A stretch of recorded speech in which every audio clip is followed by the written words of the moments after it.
Para mí es muy especial que estés aquí, Giancarlo. Y pues bueno, te doy la bienvenida y por favor, cuando tú estés listo, pues ya puedes empezar. Pues muchas gracias, Isaac. Hasta me dio sentimiento recordando estas cosas, pero muchas gracias por hoy y por ese entonces. Um, pues sí, es un placer estar con ustedes. La verdad es que me encanta, o sea, yo creo que esta es una muy buena cosa la que están haciendo.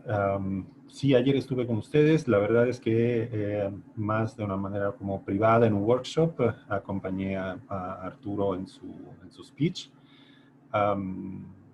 Además, me di cuenta que, sí, yo lo conozco desde hace varios años, digamos, pero me di cuenta que compartimos un background hasta chistoso, ¿no? Esta parte, digamos, de nerd, de ñoños de la computadora desde sus comienzos, básicamente. Pero sí, bueno, hoy vamos a hablar un poco de la importancia de la geometría en la arquitectura contemporánea eh, porque aparentemente, digamos, así el tema se parece como un poco decontextualizado respecto al diseño paramétrico, al diseño computacional, pero en realidad no lo es. De hecho, justo este año va a salir en una edición en línea de una enciclopedia, la más, digamos, famosa aquí en Italia, mi definición de arquitectura paramétrica. Y de hecho es un tema que según yo está muy vinculado con la geometría. Y además les voy a presentar un resultado de una investigación que hice el año pasado y que presenté en un congreso internacional en China acerca de lo que hay hoy en día en términos de cuál es la percepción que hay de la geometría y de la conexión que hay entre la geometría y el diseño en general y el diseño arquitectónico en particular. Entonces, iremos viendo un poquito de imágenes, por favor, y mientras les estaré comentando el contenido de esta investigación. Pues yo, como como Isaac estaba diciendo justamente, pues tengo algunos eventos, digamos, en mi currículum ya, pero los vamos a brincar completamente. Les voy a enseñar algunos productos que yo hice a lo largo de los últimos años, principalmente. Son productos de diseño. Tengo, no sé por qué, es bastante chistoso también la historia, porque no sé bien en qué momento empecé a diseñar bastones, pero aquí vemos tres ejemplos de un tipo de diseño que es extremadamente, digamos, complejo, sobre todo las dos imágenes que se encuentran a la izquierda y a la derecha. Seguramente reconocen la imagen a la derecha como inspiración. Estoy menos seguro que reconozcan la imagen que está aquí a la izquierda. Y estoy convencido que conocen la imagen que está aquí al centro. En términos, digamos, geométricos, evidentemente la mayor complejidad la tenemos en el producto que está a la izquierda. Después, evidentemente, sigue el producto que está a la derecha. Y finalmente el producto que está en el centro. Aquí la cosa interesante es la conexión que hay entre la complejidad geométrica y las herramientas. Todas estas formas no se hicieron con programas de dibujo vectorial.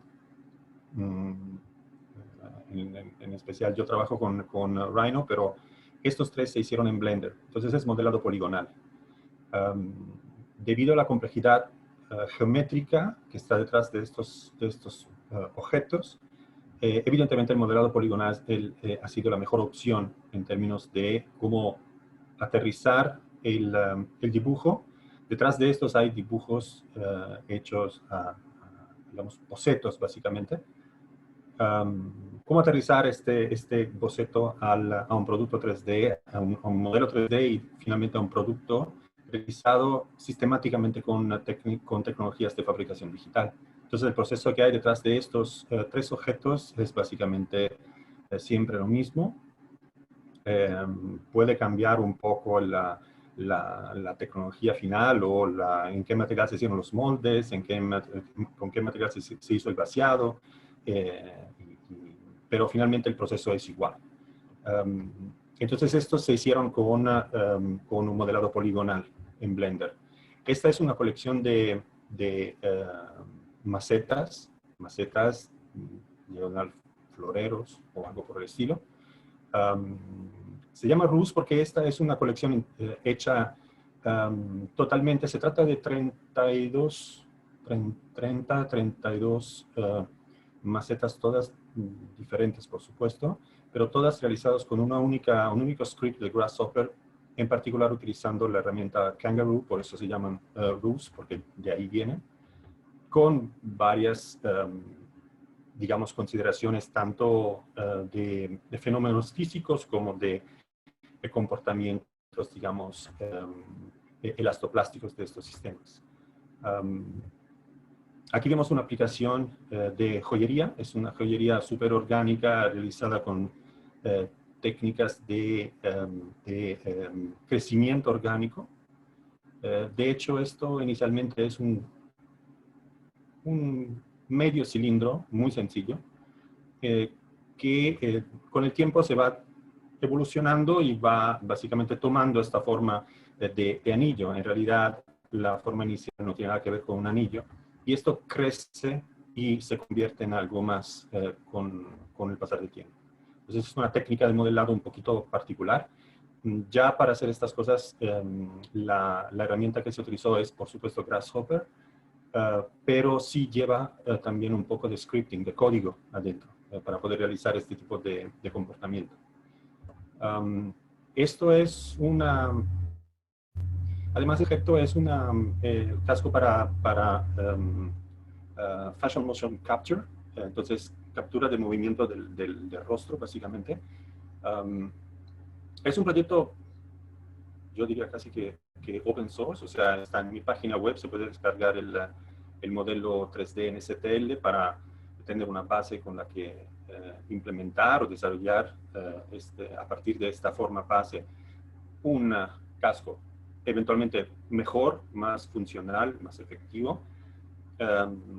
Esto es un prototipo funcional en impresión 3D, lo que vemos a la derecha. A la izquierda podemos ver una parte de análisis estructural para optimizar un poco la prestación, digamos, de este objeto, para que fuera lo más ligero posible y al mismo tiempo garantizar una estabilidad, digamos. Este proyecto en particular ha sido completamente mi iniciativa, no vino de ningún cliente, ningún pedido. Era porque en aquel momento estábamos trabajando en centro con un sistema de motion capture full body y estábamos hablando de captura también del movimiento facial para el reconocimiento de expresiones y otras cosas. Y empecé a investigar un poco en el internet qué es lo que hay.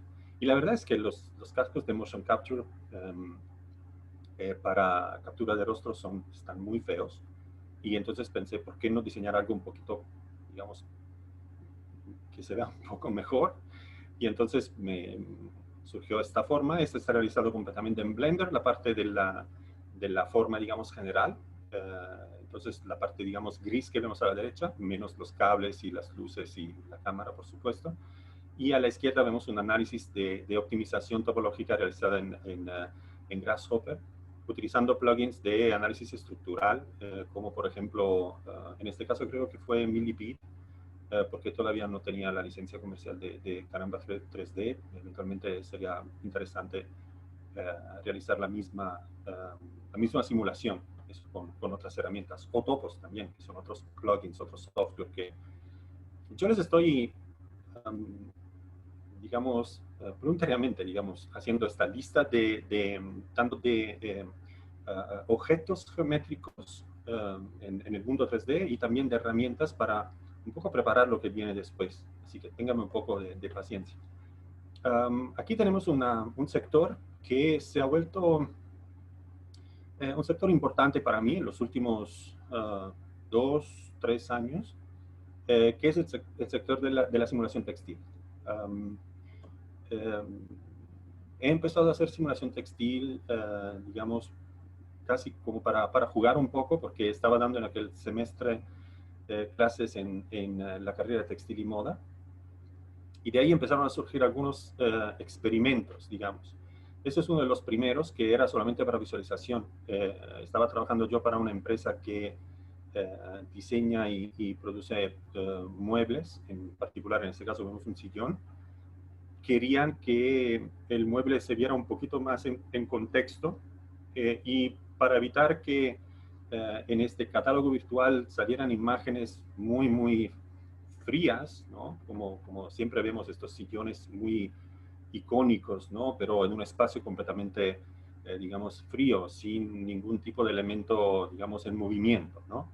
Entonces pensé como en colocar sobre estos objetos, digamos, sobre estos sillones, ponerle un poquito de detalles. Si ustedes se fijan en los cojines, por ejemplo, siempre hay un detallito de algunas, digamos, arruguitas, ¿no? Algunos un poco bultosos, no tanto, porque el cliente no quería deformar demasiado la forma del sillón. Pero de repente tenemos estas cobijas o cosas ahí como aventadas casualmente sobre las formas, y esta es pura simulación textil. Un poco lo que se hace hoy en día también con otras herramientas como Marvelous Designer. Esto está realizado pero con Grasshopper y Kangaroo. Entonces es pura simulación de textiles con propiedades físicas, por supuesto, con los problemas que esto conlleva, pero los que ya manejan estas herramientas más o menos saben de lo que estoy hablando. Y para los demás queda esta imagen que les puede enseñar un poco cuál es el potencial, el alcance que tenemos con herramientas como Grasshopper. Y también la complejidad geométrica, por supuesto, que podemos alcanzar. Estas son aplicaciones de fabricación digital. Esto en particular es un denim trabajado con corte láser. Entonces, este patrón de cortes aleatorios con orientación aleatoria le daban a este denim un efecto de transparencia que ahora en esta imagen no se ve muy bien. Es un cachito de denim muy pequeño en realidad. Es un cachito que creo mide 15 por 15 centímetros.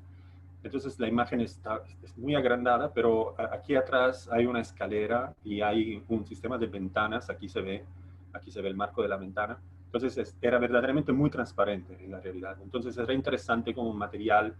Justo estaba escuchando de materiales en speech justo antes de mí. Pero es muy interesante cómo el mismo material se puede tratar hoy con técnicas de diseño digital y tecnología de fabricación digital para cambiar completamente el aspecto y la función misma del material, en este caso el denim. En arquitectura tengo algunas cosas. Esta es una publicación que hice con un colega de la UDLAP para el Jazz del 2018, creo. Y ha sido un proyecto muy interesante porque es una reinterpretación del domo del Palacio de los Deportes de Ciudad de México, obra del arquitecto Félix Candela, en donde lo que se plantea es,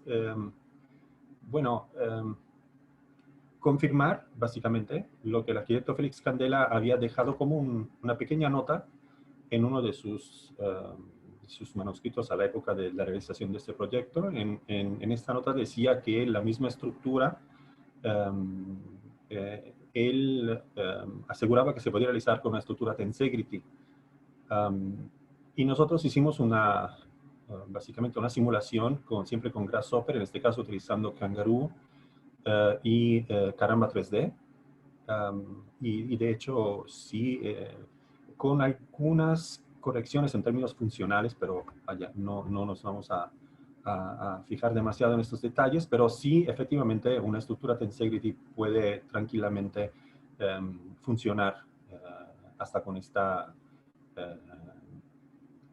con el tamaño, digamos, mismo de este domo. Aquí vemos, esta es una asesoría que yo di a un grupo de estudio de la Ibero, de la Universidad Iberoamericana, de Ciudad de México. Es un experimento interesante en donde se utilizaba una simulación textil. Eso obviamente se hizo primero la simulación en Grasshopper, en diseño paramétrico, para estudiar un poco la deformación de una lona, de una tela. Y la idea es deformar este pedazo de textil y después echarle concreto, básicamente, y esperar el tiempo necesario para que solidifique y después voltearlo y obtener un banco.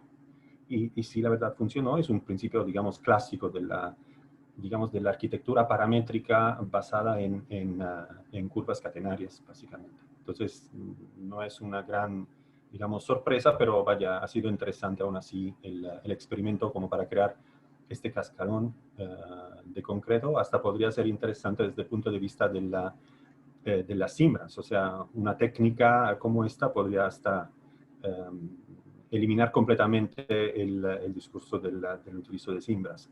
Aunque quedaría el problema de que existiría una fase de instabilidad, digamos, de ese tipo de objeto, que es perfectamente resistente cuando está colgando así, es perfectamente resistente cuando está volteado de 180 grados, pero in between creo que habría algunos momentos de instabilidad muy feos.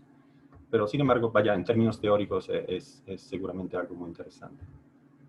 Y esas son exploraciones de algo que estábamos comentando ayer durante el taller de Performance Fibers, que es cómo utilizar sistemas de fibras oportunamente orientados y con reglas, digamos, precisas, no solamente para que esos elementos, digamos, que vemos, esos elementos lineares,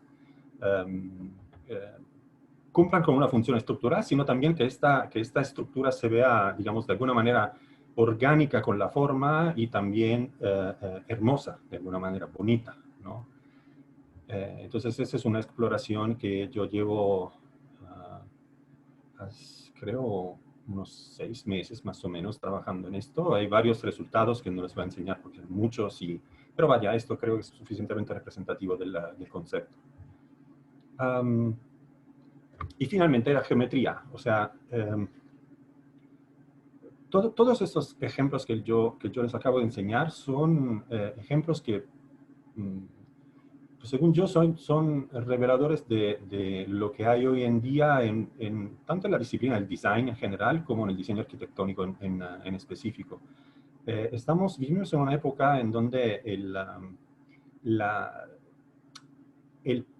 el poder, digamos, que tenemos en nuestras manos, que básicamente viene de la posibilidad y del acceso que tenemos a tecnologías informáticas, ya sea tecnologías de cómputo como tecnologías de fabricación y de producción. Este poder que tenemos en nuestras manos necesariamente debería, y no siempre sucede, pero debería también ser acompañado por un crecimiento en términos de manejo de la geometría. Trabajando en la definición de arquitectura paramétrica y haciendo toda la investigación del caso, pues se trata de conceptos que ya llevan, ya casi llevan un siglo, ¿sí? O sea, son cosas de las que se empezó a hablar antes de los años 50. 1950. Entonces, estamos ya hablando de arquitectura paramétrica y de diseño paramétrico definitivamente desde hace muchísimas décadas.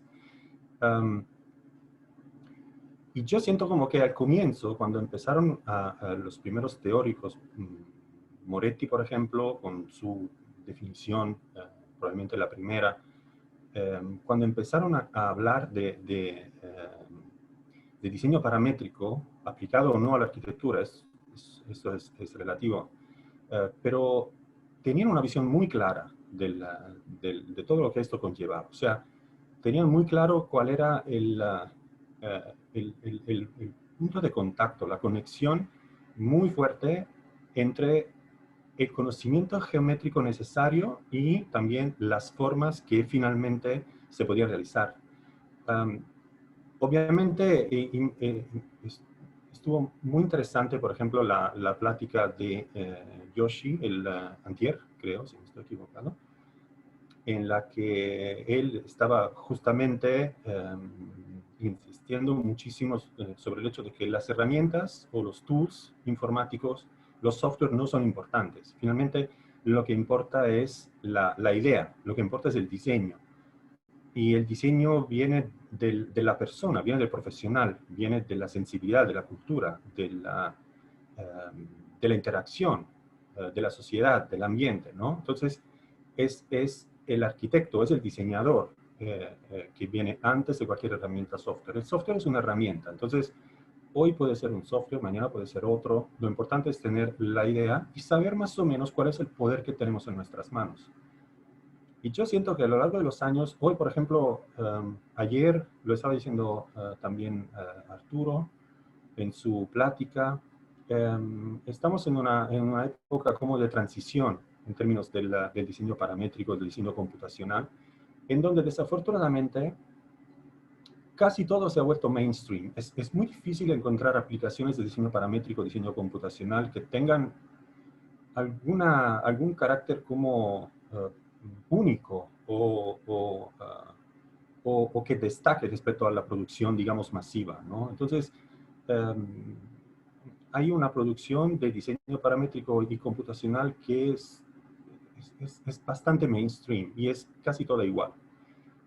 Pero justamente como decía Arturo ayer, estamos viajando hacia un futuro en donde finalmente la sensibilidad que debería estar, digamos, naturalmente conectada con el diseño paramétrico, el diseño computacional, poco a poco se va definiendo. Es muy chistoso porque yo encontré esta misma sensibilidad en los teóricos del diseño paramétrico, de la arquitectura paramétrica de hace 70 años.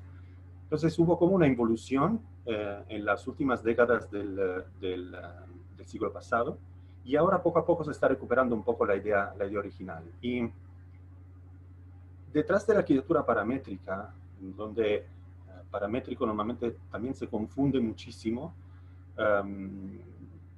en términos de que arquitectura paramétrica normalmente se asocia muchísimo a una arquitectura con una estética orgánica, pero no es lo mismo. De hecho, en mi humilde opinión, no tiene nada que ver un concepto con el otro. O sea, la arquitectura paramétrica no necesariamente quiere decir orgánico. De hecho, hice aplicaciones de diseño paramétrico aplicado a la arquitectura basadas en puros objetos lineales. O sea, no había ni siquiera un arco. Entonces, no podemos hablar de formas orgánicas, ¿no?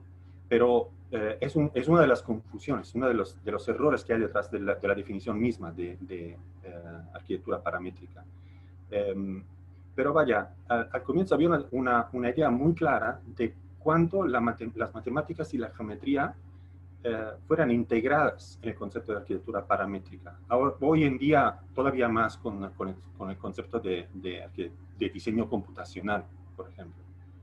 La complejidad formal que está a nuestro alcance debe necesariamente tener adentro un conocimiento muy fuerte de temas y disciplinas como matemáticas, geometrías, como estaremos comentando ahorita.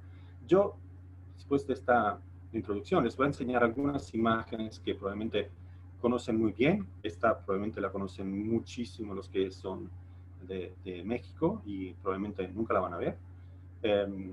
Esto iba a ser el nuevo aeropuerto de la Ciudad de México. Aquí tenemos otras imágenes muy icónicas. Lo que me interesa de estas imágenes es subrayar todavía más el nivel de complejidad formal, el nivel de complejidad geométrica que se puede alcanzar hoy en día en el diseño arquitectónico, pero repito, también en el diseño de producto, diseño industrial. Estas imágenes, según yo, son todavía más bellas del edificio final.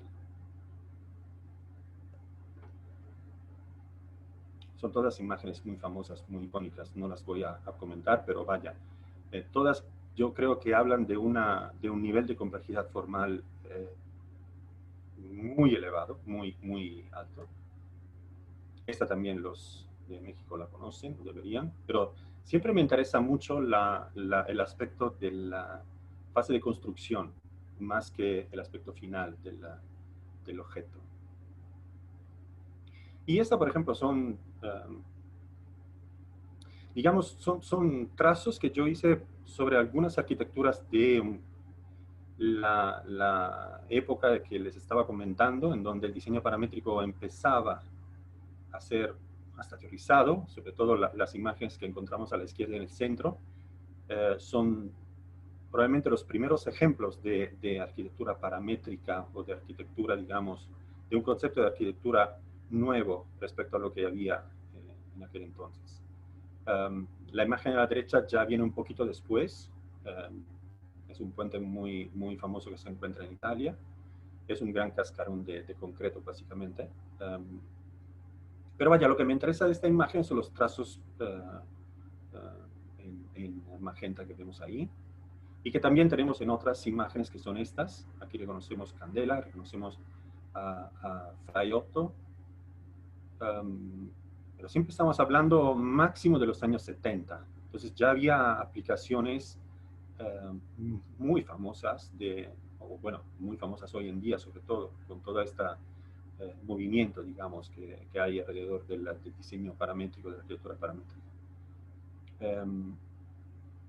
Y estos trazos para mí son muy importantes.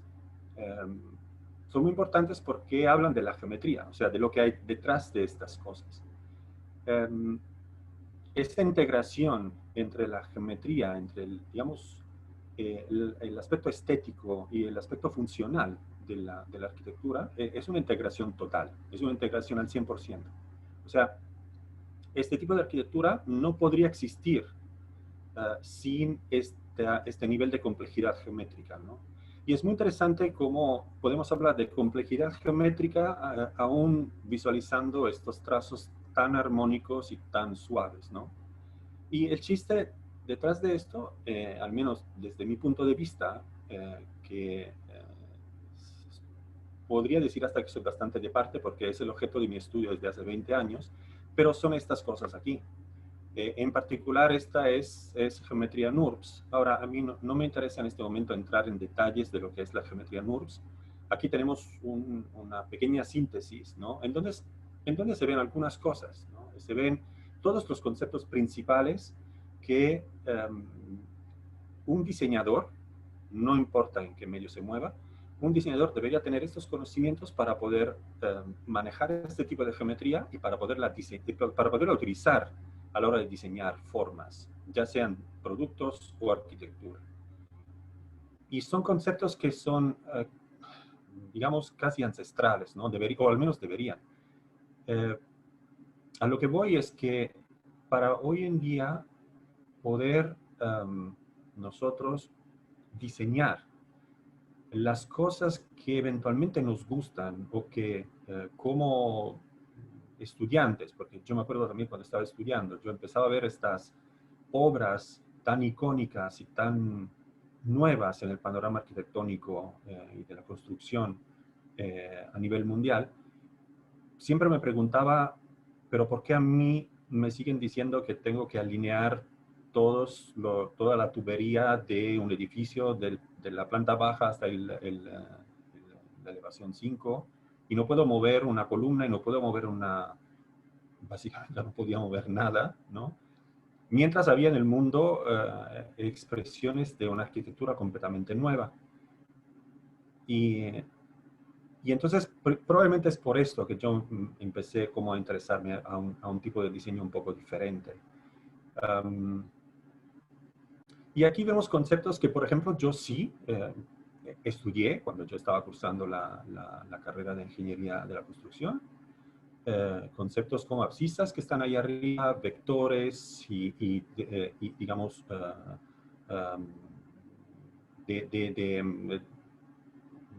derivadas, por ejemplo, y de tangente curvatura, hasta conceptos que en aquel entonces no existían, porque el manejo vectorial de formas complejas, si bien data creo que estamos alrededor de los años 50, eso sí, en términos digamos, expresiones matemáticas y entonces de manejo por parte de computadoras, llegó solo hasta el final del siglo pasado en una computadora.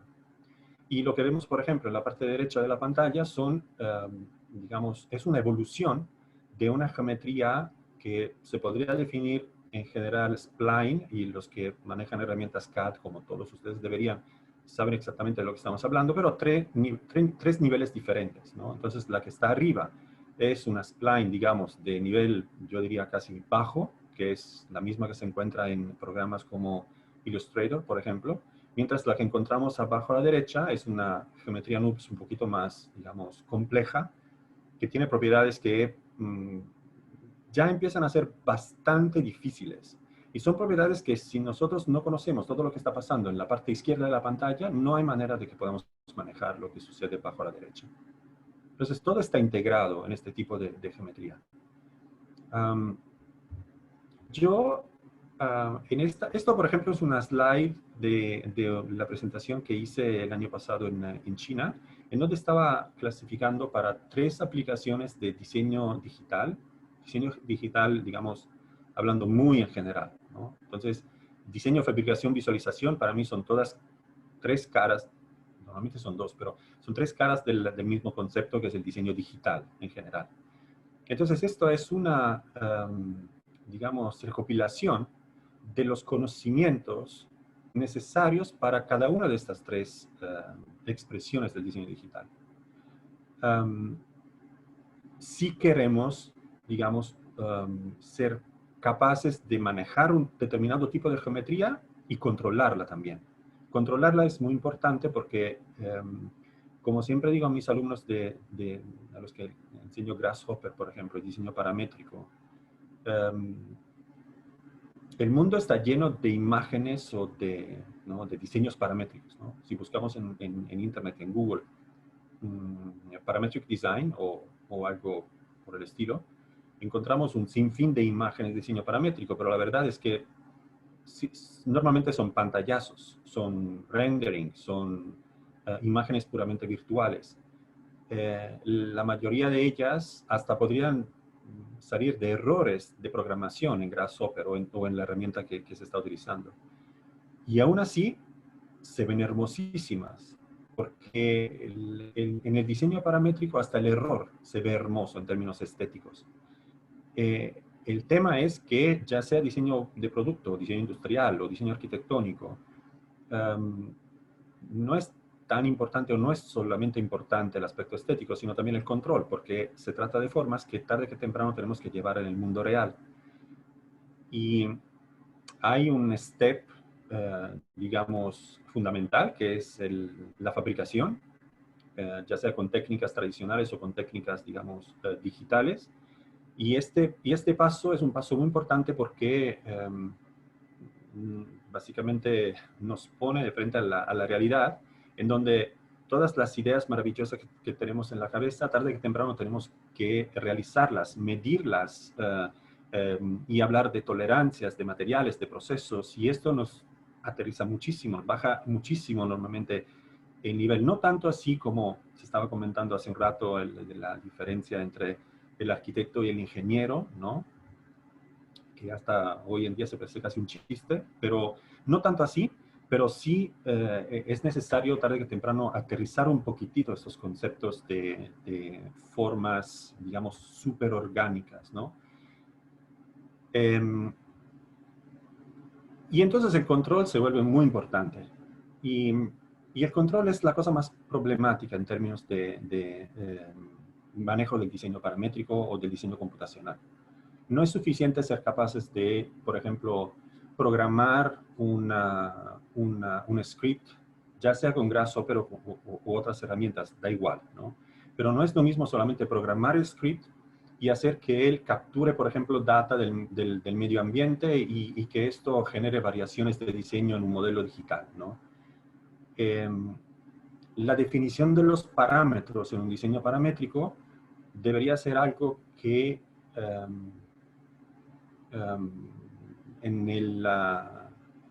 digamos, en la economía del desarrollo de un proyecto digital, debería ser la fase más importante, probablemente. la definición de los parámetros quiere decir que antes de empezar a desarrollar digitalmente el proyecto, necesitamos, o el diseñador necesita una visión muy clara de cuáles son los factores fundamentales, cuáles son los factores más relevantes y cuáles son los factores sobre los que vamos a basar todo el proceso de diseño. Esos son los parámetros, ¿no? Entonces, si yo no sé hacer esto, yo puedo diseñar, puedo ser un monstruo con herramientas de diseño paramétrico, pero siempre voy a generar un producto que no funciona. ¿Y cómo se hace para definir estos parámetros de una manera correcta y eficaz, sin tener que ir back and forth entre el comienzo, donde hicimos el error, y revisar todo el proceso que ya pusimos en la computadora y que finalmente nos está arrojando un resultado que no funciona? ¿Qué es lo que necesitamos para evitar, digamos, hacer errores en la primera fase, que es la más importante, ¿no? La definición de los parámetros es justamente el momento en el que demostramos todo el conocimiento que tenemos a disposición y que deberíamos tener a disposición. Porque pensar en los parámetros antes, o sea, pensar en cómo funciona el diseño, esto quiere decir en los parámetros, antes de que el diseño empiece a ser desarrollado, quiere decir que ya tenemos en nuestra cabeza todo el proceso y ya sabemos cómo controlarlo, ¿no? Entonces, yo siempre recomiendo a todos mis alumnos, nunca empiecen un proceso de diseño digital frente a la computadora, nunca. La computadora es una herramienta y es una herramienta muy tonta y nos atonta a todos. Si nos ponemos frente a la computadora directamente, lo que sucede es que nos encontramos con un montón de jaulas todo alrededor porque empezamos a pensar, ah, tengo este plugin, por ejemplo, y este plugin me permite hacer esto, entonces voy a hacer esto. No. Antes de llegar frente a la computadora, yo defino lo que quiero hacer y después veo cómo hacerlo. Y es muy interesante, por ejemplo, en todas las pláticas que hemos tenido, digamos, en este congreso, es muy interesante ver cómo el enfoque es para a diferentes niveles, obviamente, pero para todos es igual. O sea, la cosa más importante es el diseño, donde diseño incluye un montón de factores. Para mí en este momento es conocimiento, ¿no? Para otros, otros han hablado, por ejemplo, del aspecto cultural, ¿no? Del diseño. Pero vaya, el concepto fundamental es que somos nosotros los que definimos el diseño, no una computadora, ¿no? Deberíamos ser capaces de realizar el mismo diseño sin la computadora. La computadora sirve solamente para hacer las cosas más fáciles, más rápidas, más económicas eventualmente, ¿no? Pero no ofrece soluciones, ¿no? Entonces, para definir correctamente los parámetros del diseño, lo que necesitamos es este tipo de conocimiento que vemos aquí en pantalla. Por ejemplo, la fase de diseño digital, necesita un conocimiento, yo diría, profundo, ¿no? De todas estas cosas. Geometría, geometría vectorial, cálculo, geometría diferencial, topología, ya sea NURBS o de mallas, y código. La razón por la que aquí vemos, por ejemplo, el código es porque en esta investigación yo también estaba investigando cuál es el nivel de conocimiento y cuál era la percepción que había en ámbito académico, entonces en ámbito universitario básicamente, de la importancia del código para las aplicaciones o estudio, por ejemplo, de arquitectura, sobre todo. Design y arquitectura. Entonces, por eso que aparece siempre el scripting en estas imágenes ahorita. Pero me voy a enfocar más en el conocimiento básico, que son todas las geometrías, el cálculo, la geometría diferencial y la topología en términos de conocimiento de la naturaleza de los objetos matemáticos, ¿no? Entonces, eso es solamente para el design. ¿Por qué todas estas cosas? Porque si queremos manejar geometría compleja, entonces queremos, no sé, todos tenemos esta fascinación, por ejemplo, para las arquitecturas de Zaha Hadid o, no sé, ayer salieron muchos nombres, pero vaya, el concepto es de esta arquitectura orgánica, ¿no? Con formas muy dinámicas y perfectamente suaves, pero para manejar y controlar ese tipo de geometría hay que entender todas estos temas, sobre todo los primeros cuatro, ¿sí? Sobre todo los primeros cuatro. Porque los primeros cuatro llevan también al perfecto entendimiento de la topología NURBS, que es necesaria para ese tipo de modelado 3D, por ejemplo, de diseño tridimensional. Hoy en día, por ejemplo, ya estamos, no digo evolucionando porque son cosas que ya existen, pero todo el discurso de las superficies de subdivisión, que técnicamente ni siquiera serían superficies porque entran en la categoría de las mallas. Yo creo que habrá una plática muy interesante sobre esto de mi amigo Javier el sábado. Pero vaya, en términos de modelado de geometría compleja, también la Mesh hoy en día es una herramienta súper poderosa que vale la pena tomar en consideración, sobre todo por esta técnica de la subdivision surface, que son maneras de subir la resolución de la malla y suavizarla al mismo tiempo, básicamente. Por ahí va el asunto. Pero vaya, todos estos conceptos son importantes para tener un buen desarrollo del diseño digital, ¿no? Para poderlo programar, entre comillas, bien desde el comienzo y evitar errores y evitar ineficiencias, ¿no? Y la geometría, por ejemplo, por supuesto, es el primer parámetro. Y fíjense muy bien, lo que estoy planteando aquí no es porque nada más pensé que esto es importante. Esto viene de una encuesta que después les voy a enseñar en unos minutos para terminar con esta presentación, en donde estas son las cosas que hoy en día faltan, ¿sí?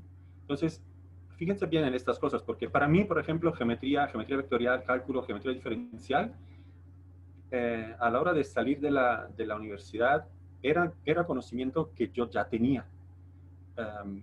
Me faltaba, por supuesto, la parte de topología y me faltaba la parte de scripting o visual scripting, aunque yo llevé un par de cursos de programación, pero era una programación obsoleta. O sea, hablamos de lenguajes que eran Pascal, que yo creo que ni siquiera saben qué es, pero sí era una programación muy, digamos, de un tipo de código que se usa, no sé, probablemente para programar un gestional, ¿no? Uno de esos softwares sin gráfica, ¿no? No serviría para nada para las aplicaciones en términos de design y de arquitectura. Después viene la visualización. ¿Cuántas veces, y sobre todo en México, porque en México hay un muy buen mercado, digamos, alrededor de la visualización, pero hay ¿cómo les digo? Un mito alrededor de la visualización, en donde la visualización simplemente es apretarle un botón y que la computadora haga el cálculo y que mágicamente salgan fenómenos físicamente correctos y materiales físicamente correctos, un manejo perfecto de la física de la luz, por ejemplo. No se entiende probablemente ni siquiera que para hacer un buen rendering se necesita también conocimiento de fotografía, ¿no? Teoría del color y muchas cosas, ¿no? Hay detrás del rendering. Entonces aquí regresamos nuevamente. Lo que se necesita, topología, en este caso mesh, porque el rendering trabaja con geometría mesh. Fotografía, por supuesto. Física de los materiales. Y el último es scripting otra vez. Aquí no me voy a, digamos, a poner en líos con esta cosa porque es todavía un poco más tricky del código para el diseño y para la fabricación. Esto sí es todavía un poco más, digamos, difícil, eso del GLSL, pero si ustedes buscan esta palabra, van a ver que fácilmente van a llegar a ejemplos de rendering y de visualización en real time basada en código, ¿sí? Que es un poco, es algo que es muy, digamos, de nicho, pero tiene un poder enorme en términos de visualización. Y la fabricación, finalmente. Probablemente la fabricación es la disciplina un poquito en el ámbito del diseño digital, es un poquito el momento más alto, ¿no? de las aplicaciones digitales, porque aquí, pues, por el solo hecho de manejar geometrías o diseños que vienen ya del mundo digital y pasarlos a través de tecnologías que también requieren de mucho manejo de herramientas digitales, se suman todas las nociones, todos los conceptos y el conocimiento necesario tanto para la fase de diseño como la fase de fabricación, y se vuelve una lista, digamos, bastante larga, en donde encontramos nuevamente cosas que ya vimos en las en las dos disciplinas pasadas, pero con un significado que tal vez puede ser diferente, ¿no? Entonces, geometría vectorial, cálculo, geometría diferencial y topología, pues quedan ahí, por supuesto. El scripting y el visual scripting son, en este caso, puede que sean diferentes. El scripting en particular ya no es visual, porque para manejar máquinas, por ejemplo, un poquito más avanzadas, el nivel de programación que se necesita no es simplemente algo que se puede, digamos, simplificar, ¿no? No todo en la vida se puede simplificar, ¿no? Hay cosas que para llegar a manejarla correctamente se necesita invertirle tiempo, invertirle dinero, capacitarse y prepararse muy bien. El manejo de una fresadora de 5 ejes, no necesariamente antropomorfa, no necesariamente un brazo robótico, ya requiere un manejo del código un poquito más evolucionado, ¿no? Respecto a un router de 3 ejes. Visual Scripting queda ahí porque es una manera muy eficaz. Por ejemplo, hoy en día ya hay varios software que permiten pasar, tomen lo que les voy a decir ahorita con mucho cuidado, ya les permiten pasar automáticamente desde el diseño paramétrico a la salida, digamos, de código para una máquina de control numérico. No es exactamente así, no lo tomen como una verdad. Siempre hay que prepararse mucho para poder manejar tecnologías de fabricación avanzada, evitando, digamos, errores o evitando lastimarse o evitando lastimar a los demás o matar a alguien, además, ¿no? Y finalmente la física de los materiales, pero con un significado que es diferente respecto a la visualización, porque en la visualización se hace simulación de la física de los materiales. En el caso de la fabricación hay que conocer la física de los materiales reales, ¿no? El comportamiento de los materiales reales. ¿Qué le sucede, por ejemplo, a un material como la madera si la broca de la fresadora gira demasiado rápido? ¿Y qué le sucede al material madera si la broca gira demasiado rápido y se mueve demasiado rápido en una dirección? Entonces, y así por cada material que queremos trabajar, ¿no? ¿Qué sucede, por ejemplo, en una impresión 3D simple, basada, por ejemplo, en filamento PLA, que es probablemente la configuración estándar de muchos de nosotros que trabajamos con impresión 3D a diario? ¿Qué sucede, por ejemplo, si la temperatura del extrusor es demasiado alta, demasiado elevada, y la velocidad de impresión es demasiado alta? ¿Cómo se traduce esto en términos de prestaciones del material? ¿Qué es lo que empieza a fallar? ¿Cómo podemos mejorar?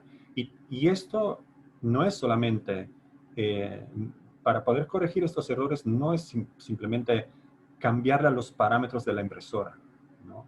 Se trata de cambiar también, de conocer exactamente el comportamiento del material a las diferentes temperaturas y aplicar correcciones en el código, ¿no? Entonces, la física de los materiales se vuelve un factor determinante, ¿no? En el proceso de fabricación digital. No es nada más diseñar en 3D, convertir el modelo tridimensional en una lista de instrucciones para la máquina y que la máquina cumpla movimientos, se mueva de alguna manera, digamos, guiada por nuestras instrucciones, y el material no importa. Es al revés, el material debería ya formar parte de la programación, entonces debería ser ya uno de los parámetros que en fase de diseño tomamos en consideración para no hacer errores durante la fase de diseño y de fabricación. Y otra vez vemos cómo regresamos al comienzo, ¿no? O sea, en un proceso de diseño digital, donde diseño digital quiere decir diseño, visualización y fabricación juntas, ¿sí? Todos estos son parámetros que el diseñador tiene que tomar en consideración desde el momento cero, ¿no? Y si no es capaz de hacerlo antes de ponerse frente a una compu, no digo que es cierto, no digo que sea seguro, pero es muy probable que en algún momento algo va a salir mal, ¿no? Y si algo sale mal, hay que regresar y entender dónde fallamos, dónde nos equivocamos, aplicar correcciones, perder tiempo, perder dinero, no ser competitivos y nadie nos va a contratar finalmente, ¿no? Pero vaya, esto es el concepto, digamos, según yo, importante del diseño paramétrico, del diseño computacional y del conocimiento de la geometría que tenemos que llevar con nosotros muy claro y muy profundo para evitar cometer errores a la hora de diseñar cosas y de producirlas eventualmente. Y la última cosa que les quiero enseñar es justamente lo que fue el resultado de la encuesta que yo hice el año pasado. Hubo muchísimos participantes de todo el mundo. Ahora, esto es una lama de doble filo porque no puedo hablar de un país en especial, no puedo decir que esta es la fotografía de lo que sucede en esta zona del mundo o en esta otra, pero a mí me interesó más bien tener una idea general de lo que está pasando en el mundo, ¿no? Alrededor de estas tecnologías. Y con esas flechitas naranjas y rojas, lo que quise hacer fue evidenciar los datos que para mí son más importantes. Porque aquí en la plática que yo di el año pasado era acerca de ajustar un poco los planos de estudio de las universidades, sobre todo de las facultades de arquitectura, o ofrecer un método. Esto es solamente una tabla, ¿no? Pero el paper era como ofrecer un método para repensar un poco los planos de estudios de una carrera de arquitectura para incluir las tecnologías necesarias hoy en día para eventualmente manejar el diseño complejo, ¿no? La geometría compleja. Y era muy interesante, por ejemplo, me voy primero a concentrar en las flechas rojas, porque según yo son los datos más interesantes. Y es interesante, por ejemplo, que de la muestra, digamos, de estudiantes, porque esto era solamente para estudiantes además, menos que el 40% ha tomado un curso de código de programación en la universidad. O sea, menos de la mitad de los participantes. Y esto, no estamos hablando de un tipo particular de código. O sea, aquí no hablamos de Visual Scripting o de programación como con línea, ¿no? De comandos. Estamos hablando de código en general. Después está la parte de coding, que es la segunda pestaña por ahí, donde salió que menos que el 30% de los estudiantes que participaron en la encuesta conoce Python. Ahora, Python yo lo tomé como la expresión probablemente más fresca, digamos, de un lenguaje de programación que se está volviendo un estándar en términos de programación aplicada al design, ¿no? Python se ha vuelto un poco, hasta podría ser, permítanme esta metáfora o esta comparación, podría ser como el DXF de los lenguajes de programación, no en el sentido de que es interoperabilidad entre un lenguaje y otro, sino más bien que es un lenguaje que es utilizado en varias plataformas de diseño CAD. Por ejemplo, lo encontramos en Rhino, Grasshopper, lo encontramos también en Blender, lo encontramos en un montón de otros programas, de otros software, ¿no? Entonces es un poco, si yo conozco Python, puedo programar estas herramientas de diseño tridimensional, ¿no? Y por eso lo tomé como una referencia. Y es muy interesante que menos que el 30% conoce Python. Otra cosa que pregunté también fue cuál es el nivel de conocimiento que hay de la inteligencia artificial. Ahora, la inteligencia artificial es un poco, hoy en día, es algo que nosotros como usuarios no percibimos todavía, es algo que ya es parte de nuestro día a día, desafortunadamente. Porque si algo es parte de tu día a día y tú no lo conoces como deberías, quiere decir que tú eres, digamos, la víctima, ¿no? de esta tecnología. Menos que el 40% conoce algo de inteligencia artificial y machine learning. Con algunas aclaraciones que pueden leer por ahí. Pero vaya, ya es un dato bastante interesante. Es interesante porque quiere decir que hay un interés hacia este tema. De hecho, la inteligencia artificial y machine learning ya se encuentran en herramientas de uso común. Supongo que la mayoría de nosotros que estamos aquí en esta reunión conocemos o manejamos herramientas como Grasshopper u otras, ¿no? Es muy interesante saber que adentro de estas herramientas ya se encuentran tools para el manejo de machine learning, ¿no? Entonces, a varios niveles, obviamente, ya sea un machine learning, digamos, semiautomático, hecho directamente con funciones y componentes de Grasshopper que ya están preprogramados, o aplicaciones de machine learning un poquito más avanzadas y libres, o sea, donde yo puedo programar mi neural network y hacer que aprenda a hacer lo que yo quiero con los datos que yo les envío, que yo le doy, ¿no? Entonces, ya esto es posible, por ejemplo, en herramientas como Grasshopper. Y es bueno que al menos, digamos, digamos el 30% de los participantes pues tenía alguna idea de lo que es el machine learning. Pero al mismo tiempo, saber que más que el 60% no tiene ni idea de lo que estamos hablando en un mundo en donde la optimización, por ejemplo, y entonces perseguir la eficiencia de cualquier cosa, ya sea de un producto o de un proceso, de lo que sea, ¿no?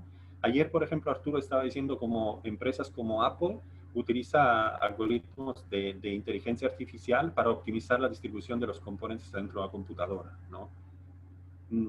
Como diseñadores, o manejamos estas tecnologías o estamos afuera, básicamente. Porque si hoy en día las empresas ya las manejan y nosotros no somos capaces de entender, pues ya esto nos pone en un lugar en donde estamos afuera del mercado. Entonces, saber que más que el 60% no tiene ni idea de estas tecnologías, entonces sí esto es algo bastante preocupante. Otra flecha roja, y eso en lo personal es algo muy grave, ¿no? El 33% de los entrevistados pues dijo que no tiene una gran capacidad de dibujo a mano alzada o de bocetaje. Eso es muy grave, según yo, porque un diseñador principalmente es un diseñador. O sea, el manejo de la geometría sucede antes que en una computadora, en una pantalla, en una herramienta software, sucede en nuestra cabeza. Si no tenemos esta capacidad en nuestra cabeza y no estamos entrenados para transmitir este manejo de la geometría a nuestras manos para poder dibujar, ya empezamos con un pequeño hándicap, porque esto habla de una dificultad, básicamente. Muchos creen, por ejemplo, que saber dibujar bien es casi como una capacidad que llevamos desde que nacimos, y no es así. Dibujar es como cualquier actividad humana, hay que entrenar, ¿no? Para poder realizar, para poder llegar a tener un buen nivel de dibujo. Entonces, es parte del ejercicio que deberíamos hacer. O sea, y hoy en día, con el uso difuso que hay de la computadora, la gente, los alumnos están como desaprendiendo a dibujar con las manos. Y esto es muy grave, porque es un momento íntimo el dibujo a mano alzada. Es un momento en el que estamos totalmente pensando en la representación, en la geometría. Es ahí en donde el conocimiento fluye de la cabeza a la mano y lo sentimos. O sea, deberíamos percibir este conocimiento que fluye, porque es esto que nos deja aterrizar en una hoja la idea que tenemos en nuestra cabeza, ¿no? Entonces, este es el primer momento en el que nosotros aprendemos a manejar la geometría. Y es fundamental, y hoy se está perdiendo. Y eso es una lástima muy, muy, muy grande. El 20%, esto es muy importante, el 20% de los estudiantes que participaron en esta encuesta, ojo, no todos estudiantes, pero vaya, fue una muestra bastante grande. El 20% tiene un conocimiento de la geometría que es suficiente para tomar, por ejemplo, cursos avanzados de diseño y fabricación digital. Esto no era una pregunta, no es como que yo pregunté, oye, ¿tienes conocimiento suficiente de geometría para tomar un curso avanzado? Por supuesto, el 100% hubiera contestado que sí, ¿no?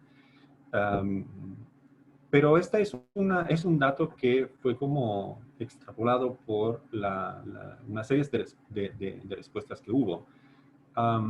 Y es muy preocupante, ¿no? Muy preocupante que a nivel universitario un porcentaje tan bajo tenga un conocimiento, digamos, adecuado para tomar cursos avanzados, ¿no? Esto habla también de que no hay manera de que un recién egresado pueda ser como proactivo, ¿no? En el trabajo, sea cual sea el trabajo.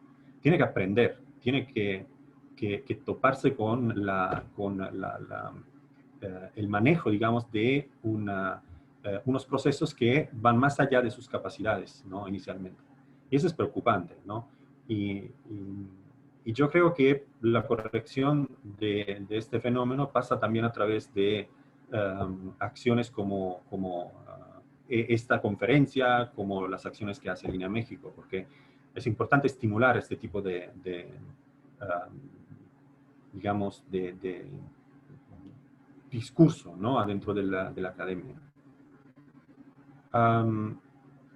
Eso es bastante chistoso, pero para mí no tanto. Menos que el 40% de los entrevistados, pues, conoce las derivadas primera y segunda, y menos que el 40% conoce el significado de continuidad geométrica. Esto es bastante preocupante, y los que manejan herramientas de diseño, digamos, NURBS o diseño vectorial en general, saben que hablamos de conceptos que son fundamentales, no solamente básicos, pero son fundamentales, ¿no? Entonces, para diseñar correctamente geometrías complejas, teniendo bajo control, siempre el discurso es el control, ¿no? La geometría que estamos diseñando, pues necesitamos este tipo de conocimiento. Y las flechas naranja, pues yo las dejaría, digamos, a su lectura e interpretación. Pero vaya, no son tan relevantes. Son significativas, pero no son tan relevantes. Y eso es todo para la presentación. Y aquí tienen un QR code que les envía simplemente a mi página, donde tienen todos mis contactos de redes sociales y redes profesionales por si quieren enviarme mensajes o estar en contacto conmigo. Voy a interrumpir la condivisión de la pantalla, ¿sí?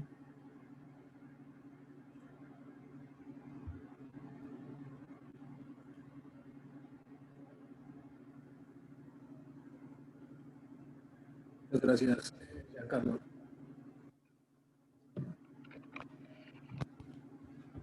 ¿Ahí me escuchó? Sí, te escuchas. No te veo, pero sí te escuchas. Ahí estás. Listo. Muchas gracias, Giancarlo. Bueno, a partir de este momento abrimos la sesión de preguntas y respuestas, igual para la gente que está en el Facebook.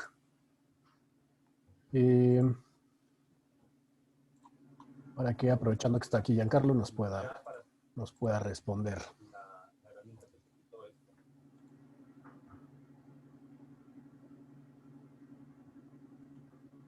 Yo tengo una duda.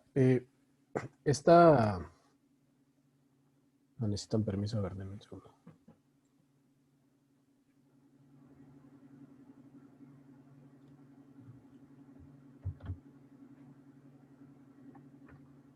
Creo que ya todos pueden prender la cámara y el micrófono también.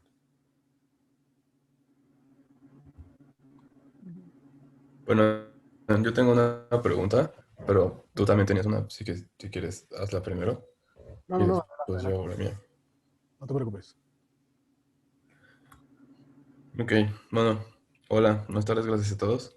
Hola. A Isaac, a Estabas Giancarlo. ayer también, ¿verdad? Pues, sí, sí, justo ayer también estuvimos en el Sí. workshop.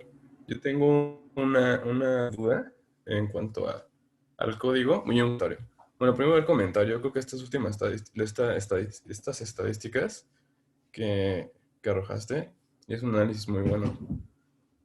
Sí, creo que en la mayoría de las escuelas de arquitectura es presente todos estos factores que tú mencionaste. Y creo que está bien puntualizarlo y que todo el mundo lo conozca para pues ayudar a cambiar eso, ¿no? Y bueno, mi pregunta, ahora ya, es ¿por dónde es mejor empezar? Ya para empezar a hacer un script textual, en este caso Python, digamos. Si es mejor conocer las librerías de, pues de la interfaz o del software, o, o primero el lenguaje de programación. Porque digamos que Python es más fácil que C Sharp, ¿no? O algunos otros lenguajes, ¿no? Pero, por ejemplo, en la mera interfaz de Rhino, el script es diferente, el código es diferente, en cuanto a Grasshopper, pero es lo que yo sé. Pero, no sé, ¿tú qué recomiendas para comenzar? Porque lo he checado, por sí es complejo. Pues sí, ya la programación por script es muy complicada. Compleja. Sí. Sí. Todo lenguaje de programación tiene un nivel de complejidad. Python, digamos, es un pensamiento bastante común y se escucha, digamos, muy a menudo decir que Python es más fácil porque es como escribir en inglés, ¿no? Todos dicen esta cosa. En realidad, pues es un lenguaje de programación y aunque si fuera, por ejemplo, verdadero esto, o sea, si fuera cierto esto y Python fuera como escribir en inglés, de todas formas uno tendría que saber el inglés. ¿Estás de acuerdo? Entonces, el lenguaje de programación es un lenguaje y es como aprender a hablar, ¿no? Yo no aprendo a hablar, por ejemplo, leyendo poemas de Dante, ¿no? Aprendo a hablar un lenguaje, digamos, básico, que me permita conversar, que me permita comunicarme con los demás y entender a los demás, ¿no? Entonces, yo veo en un acercamiento basado en librerías o en un acercamiento basado en Python, por ejemplo, adentro de Rhino, Python adentro de Blender, por ejemplo. Veo otra vez un intento de brincar algunos pasajes que son fundamentales. Es como cuando mis alumnos, por ejemplo, les dejo una tarea y lo primero que hacen van en YouTube buscando un tutorial o van en Pinterest buscando una referencia, ¿no? Que es algo que es muy común, ¿no? En esta ilusión que hay en donde una tarea es simplemente como una secuencia de pasos, ¿no? De pasos mecánicos. En donde si yo hago A, B, C, D, llego necesariamente a la E, pero no es así. Es un proceso siempre más complejo, ¿no? Y con un lenguaje de programación es igual. Empezar con las librerías es querer entrar en el lenguaje de programación en una aplicación ya específica, ¿no? Pero el problema es que tú puedes aprender a resolver el problema específico, pero si no conoces la regla general, el siguiente problema específico será otra vez volver a empezar a entender cómo abordamos el problema específico y cómo lo vamos eventualmente a resolver. Y después pasamos a Blender, por ejemplo, donde hay otras librerías y aprendes la librería y puedes trabajar dentro de Blender, pero si no tienes conocimiento general del lenguaje de programación, siempre te va a faltar algo. Ahora, también es cierto que tarde que temprano llegas a entender cuál es la sintaxis del lenguaje de programación, porque el código no está basado 100% en librerías. Hay la estructura del lenguaje de programación con la aplicación de las librerías específicas. Entonces, después de unas 10, 20 aplicaciones específicas, también empiezas a entender cuál es la construcción del lenguaje de programación. Pero es un acercamiento al revés, ¿no? Entonces es una abstracción que viene cuando tú ya estás trabajando en tareas específicas. Yo estoy acostumbrado a trabajar al revés. O sea, yo prefiero tener la base de lenguaje de programación y después verticalizar y abordar temas específicos en una herramienta específica, porque el conocimiento del lenguaje de programación te da la base para poder entender lo que sucede en el particular. Y es mucho más fácil entrarle de esta manera, ¿no? Es un poquito más largo el proceso probablemente, porque tienes que tomarte el tiempo de conocer el lenguaje de programación y después el tiempo de conocer la aplicación específica, o sea, las librerías. Y si lo haces al revés, puedes lograr brincar el conocimiento del lenguaje de programación porque lo vas asimilando como de una manera intuitiva.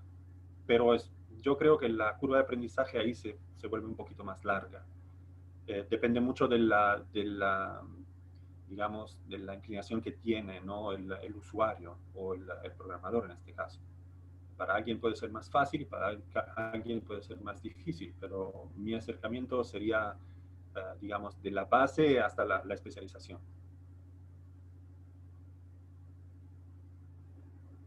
Ok, muchas gracias. De nada. Perfecto. Bueno, mi pregunta era, estaba escuchando esta estadística, no sé si me perdí el dato o no lo mencionaste, pero esta encuesta, ¿a quién fue hecha? Estudiantes de arquitectura y design. Oh, de México, Del mundo. del mundo. Ah, ok, ok. No, me llama la atención. Hubo muchos participantes de Asia, de Europa y de América. Okay. Vale. No, digo, me llama la atención porque o sea, si bien son un poco bajos en cuanto al conocimiento de estas herramientas, yo diría que en México sería aún más bajo, ¿no? O sea, yo lo veo en cuanto a los miembros de nuestra organización y yo creo que si el 30%, nada más el 30% de la encuesta conoce Python, yo creo que en México menos del 30% conoce Python. Eh, yo soy alguien que se la pasa hablando de estos temas. Yo creo que mis amigos ya deben estar hartos de, de estarme escuchando hablar de esto, pero, pero bueno, más allá de evidenciar la falta de conocimiento, eh, pues bueno, nosotros pensamos en soluciones, ¿no? ¿Tú cuál crees que sería como la mejor solución eh, para revertir este efecto del desconocimiento de las herramientas? Um, ah, primero déjame aclarar que el dato que yo acabo de presentar y que presenté el año pasado es un dato general, ¿no? Entonces la encuesta estaba dirigida a una muestra, digamos, muy amplia, pero que no pertenecía a un lugar específico, no a un país específico. Y esto quiere decir que de ninguna manera es la fotografía de lo que hay en México. La tuya probablemente es una percepción de tu entorno y yo también tengo la misma percepción. Sería interesante, por ejemplo, promover, y ustedes tienen también la fuerza para hacerlo, porque ya están presentes en un buen de las universidades del país. Entonces podrían promover una encuesta muy sencilla, hasta en redes sociales, para ver cuál es el resultado ahí en un país específico como México. ¿Cómo se revierte esto? La verdad es que no sé hasta qué punto debería ser necesario revertir este fenómeno. O sea, me gustó muchísimo, por ejemplo, la plática que dio Yoshi antier, en donde decía, como arquitectos, y yo te diría hasta como diseñadores en general, ¿para qué yo debería conocer el código? ¿Para qué yo debería saber programar? De hecho, el diseño, o sea, la propuesta, digamos, de diseño, no viene del saber programar o no. Viene del saber entender el diseño o no saber entender el diseño, ¿no? Saber entender cuáles son las necesidades y cuáles son las respuestas a estas. Finalmente, el software o la programación, el código es un tool, así como Grasshopper, así como un AutoCAD o lo que sea, ¿no? Es una manera probablemente más rápida, más versátil, más eficaz para traducir una idea en un producto, o ya sea un producto arquitectónico, un producto de diseño. Entonces, verdaderamente hace falta revertir este fenómeno. Ahora, cuando hablamos, por ejemplo, de Python, Python o un lenguaje de programación cualquiera se puede abordar de dos maneras principalmente. Una, volverse programadores. Y la otra es saber qué es Python, tener un manejo, digamos, suficiente. No digo básico, porque no hay básico en aplicaciones de diseño 3D y de diseño digital, ¿no? Pero suficiente para poder manejar estos procesos de una manera consciente, ¿no? O saber, por ejemplo, que hasta donde yo no puedo llegar, hay alguien que puede llegar y que yo puedo, pero guiar, ¿no? Porque yo soy el dueño del diseño, ¿no? Ese es un poco el mensaje que me gustaría que pasara. Y hay otra manera de abordar, por ejemplo, el código. Si el código forma una parte fundamental de mi trabajo, entonces, pues no hay manera de que yo no aprenda código. Por ejemplo, en mi escuela, donde hay una carrera digamos, de diseño interactivo, pues ahí todo está basado en código. Y Python es la herramienta de programación, una de las herramientas de programación principales. Y ahí, para programar videojuegos, para programar, digamos, interacción en gráfica 3D, pues finalmente tienes que programar, porque si no lo haces, no puedes ni siquiera desarrollar una aplicación muy básica. Entonces, en carreras como diseño en general, arquitectónico, producto industrial, lo que sea, el código es fundamental, es importante, pero hasta un determinado, digamos, nivel. Hoy, por ejemplo, aplicaciones de Python en ambiente Rhino o Grasshopper te permiten, por ejemplo, realizar diseños complejos con mayor eficiencia, por ejemplo, menos tiempo de cálculo, porque el cálculo que se hace dentro de un código es diferente en términos de tiempo del cálculo que se hace en Visual Scripting, por ejemplo. Entonces, hay consideraciones que ya llegamos casi a detalles, ¿no? Entre aplico código o no aplico código. Yo puedo realizar el mismo diseño sin código y con código. Entonces, ¿dónde está el valor agregado, no? Pero sí es importante si queremos hacer aplicaciones más avanzadas. Y hoy en día, por ejemplo, el reto es cómo manejamos geometría. Por ejemplo, también Arturo estaba enseñando ayer algunas aplicaciones de diseño paramétrico, en donde el diseño paramétrico se utilizaba no tanto o no solamente para definir la forma, sino para tomar la forma y poderla aterrizar lo más fácilmente posible a un producto, utilizando, por ejemplo, tecnologías de fabricación digital más sencillas o más baratas, por ejemplo, y evitar, por ejemplo, gastar un dineral en fase de producción. Entonces, ahí es muy probable que el código se vuelva fundamental, porque son problemas geométricos muy complejos y el código ayuda, ¿no? Entonces, ¿hasta dónde necesitamos el código? Depende también del tipo de diseño que se realiza, ¿no? Si el diseñador quiere, por ejemplo, o tiene necesidad de manejar geometrías complejas, es muy probable que necesitará código. Entonces, este es un poco el límite, ¿no? La línea que separa la necesidad del código y la necesidad también de revertir el fenómeno de conocer código, llevar el código dentro de la universidad. Pero, por ejemplo, para completar un poco, porque eso es parte de una investigación un poquito más amplia, pero el mensaje del Congreso del paper de China era que no se puede revertir todo a nivel universitario, ¿eh? Eso es una equivocación muy grande, porque si en las carreras no llegan ya alumnos que tienen algo diferente, un mindset diferente, un chip diferente, en 4 o 5 años no hay manera de que se reverta este proceso. No es posible, porque es muy poco tiempo y hay que estudiar cosas que son mucho más importantes que el código, según mi manera de ver. Bueno, sin duda sí. Entonces dirías que, pues bueno, es importante el código y sí debería enseñarse en la universidad, a lo mejor, no sé, como una materia básica, pero sí mínimo debería estar dentro de las optativas. Porque vaya que sí es útil en los ambientes de diseño y en los ambientes de fabricación y de arquitectura. Sí, y te diré más, yo creo que debería haber al menos 2 cursos de código, al menos 2. Y probablemente no, normalmente, por ejemplo, no sé porque no conozco los planos de estudios, pero hay una equivocación muy grande en pensar que aplicaciones de código o materias, por ejemplo, que de alguna manera tengan que ver con código, ya sea código o Visual Scripting, por ejemplo, hay esta idea de que se trata de aplicaciones avanzadas y por lo tanto hay que colocarlas en los últimos semestres. Y según yo, esta es una equivocación muy grande porque se trata de herramientas transversales, horizontales.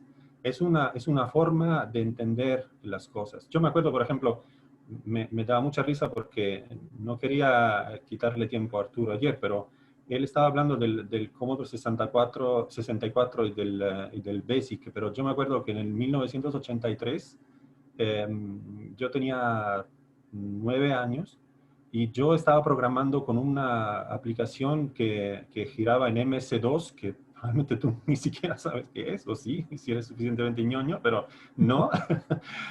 Era un ambiente de programación en donde tú tenías que pensar el diseño y programar una serie de instrucciones en donde había una cosa que se llamaba la tortuga, que se movía, entonces avanzaba, giraba y dejaba esta línea, ¿no?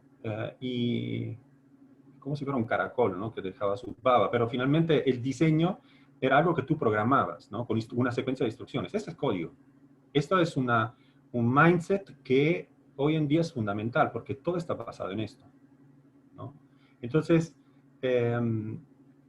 sí, digamos que es un error esto de colocar estas materias en los últimos semestres. Es algo que debería llegar ya a nivel de secundaria probablemente, ¿no?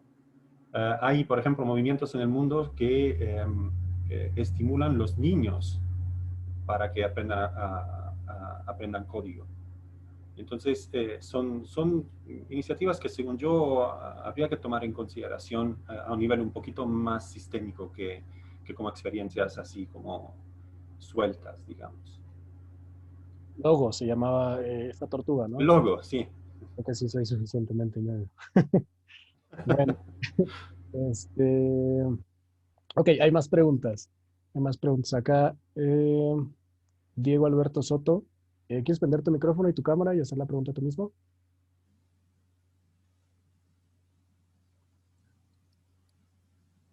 Creo que sí, sí, listo. Bueno, primero que nada, la verdad se me hace un tema bastante interesante. Digo, yo soy docente y pues lo que comentas, esta parte de la deficiencia de la escuela, pues sí, digo, yo también doy clases de software. La verdad, cuando era estudiante, pues me llamaba mucho la atención pues toda esta parte del diseño paramétrico. Digo, tampoco es que esté tan viejo, tengo un poquito de noción en cuanto a programación, muy poquito, pero sí se me hace muy, muy, muy interesante toda esta parte. Igual, por esto decidí igual estudiar como arquitectura para combinar como esta parte de la computación con la parte de diseño. Y pues la verdad, digo, los felicito también a ustedes porque pues sí, pues fomentan mucho esta parte del aprendizaje, de que no nada más te quedes con lo que te enseñan en la escuela, ¿no? Y pues ahora sí mi pregunta va enfocada en qué materiales son los que se llegan a ocupar mucho en esta fabricación digital y cuáles serían como las características. Uy, ok, es una pregunta que incluye un montón de preguntas, porque los procesos de fabricación digital, digamos que hagamos un poco como una diferenciación, ¿no? Básicamente hay 2 tipos de procesos de fabricación digital, y uno es manufactura aditiva y uno es por sustracción de material, ¿no? Solamente quedándonos con esta división, digamos, entre 2 categorías, 2 macrocategorías, ya se empiezan a definir un poco las cosas, porque cuando trabajamos como con manufactura aditiva, que básicamente vulgarmente conocida como impresión 3D, digamos, ¿no? Ya abrimos un mundo, porque sobre todo hoy en día la impresión 3D ya se ha vuelto algo que ya abarca muchos sectores, hasta de la producción, no solamente del prototipado. Por ejemplo, antes la impresión 3D era puro plástico, más o menos. Hoy se puede imprimir ya metales, se puede imprimir vidrio, ¿no? Se puede imprimir cerámica. Entonces, los materiales en este caso son simplemente los materiales que uno puede utilizar en un proceso de calentamiento-enfriamiento, Ok, más o menos, ¿no? Entonces, pero seguimos trabajando, seguimos, digamos, considerando una categoría a nivel muy, muy general, ¿no? Porque el plástico se puede calentar y se puede enfriar, el metal se puede calentar y enfriar, una pasta cerámica, por ejemplo, no se calienta y no se enfría. Simplemente tiene una fase, digamos, más fluida, más líquida, digamos, y después solidifica solamente porque se va secando. Entonces, es una pregunta la tuya que es muy, muy compleja. Se necesitaría probablemente una semana para contestarla y no completamente, porque la cantidad de materiales que hoy en día se pueden trabajar en fabricación digital es enorme. Por ejemplo, te voy del otro lado, ¿no? El otro lado es, bueno, hay una tercera opción que son las tecnologías de corte, ¿no? Si tomamos una cortadora, por ejemplo, de chorro de agua, que son las más, digamos, chonchas en términos tanto de inversión como de alcance. Con estas tú puedes cortar lo que tú quieras, te puedes cortar hasta un brazo, entonces tu brazo es el material de la fabricación digital. Puedes cortar láminas de acero de 1 pulgada, ¿no? Puedes cortar una computadora como si fuera mantequilla. Entonces, una verdadera clasificación de los materiales es muy difícil.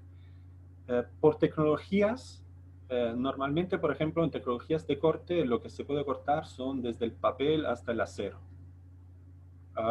En ámbito de impresión 3D, como te estaba diciendo, se pueden imprimir desde plásticos hasta metales. Hoy se imprime también simple tierra, por ejemplo, o digamos lodo más que tierra. Es el mismo proceso de una impresora de cerámica. Con tecnologías de sustracción de material, entonces son fresadoras básicamente, desde un router hasta un brazo robótico de 6, 7, 8 ejes, por ejemplo. Tú puedes sustraer material de cualquier bloque de material que sea suficientemente sólido, ¿no? Esta podría ser una característica. Puede ser PET, puede ser hasta un bloque de piedra, ¿no? O lo que tú quieras. Entonces, en términos de materiales, hay una gran variedad de materiales, dependiendo del proceso de fabricación digital que quieras utilizar. Y después te tienes que fijar en el material mismo. Por ejemplo, para tomar uno en particular, impresión 3D de cerámica, ¿no? Es muy fácil decir impresión 3D de cerámica, pero en realidad la pasta cerámica, pues es un material extremadamente versátil y extremadamente variable, ¿no?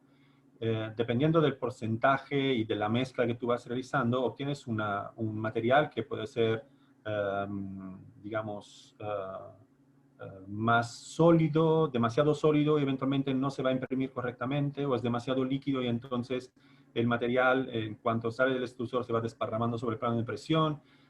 Tienes que encontrar el balance correcto y puedes, por ejemplo, encontrar un balance, un equilibrio entre los elementos que son básicamente agua y un inerte, como podría ser, por ejemplo, barro, lo que tú quieras. Y dependiendo de la mezcla que tú vas realizando, esto también te permite un alcance diferente en fase de impresión 3D.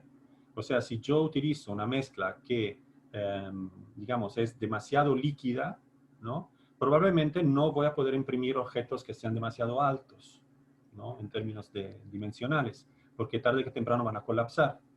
Entonces, las características mismas de un solo material es extremadamente variable. Imagínate pensar en todos los materiales de todos los procesos de fabricación digital.